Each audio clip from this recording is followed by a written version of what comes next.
JFCS is the only agency that provides this set of services specifically to Holocaust survivors. Home care, case management, socialization, emergency aid. It's a common misconception that the need is shrinking, but that is not the case. The need in all areas is expanding, and in fact, we have 80 survivors still in the Portland community who need our help, especially with home care and with emergency services.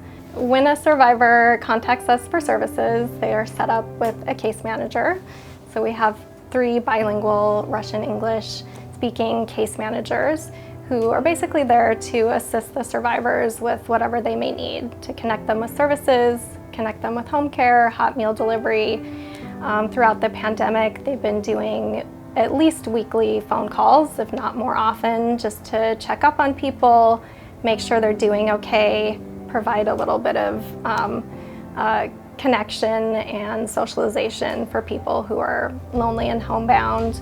One example of an emergency aid request we were able to help out with this past year was a man, a 92-year-old survivor, Russian-speaking survivor, who was having a lot of dental pain, which is pretty common for the survivors. A lot of them have pretty extensive,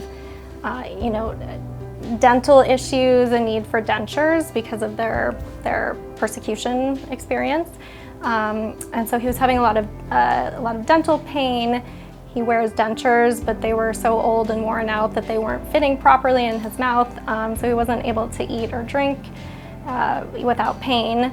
And so he went to the denturist to see how much it would cost to get them replaced, and the quote was for well over $2,000, which for somebody living on SSI and food stamps and Medicaid, that was just way more than he could afford.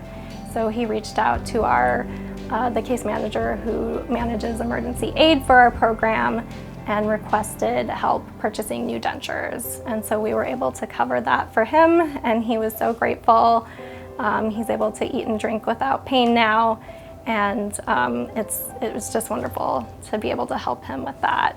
The survivors have seen so much in their lives, they've experienced so much pain and so much trauma. They shouldn't have to worry about being able to afford a medical necessity. And so that's why we are here, to help them age with dignity and comfort.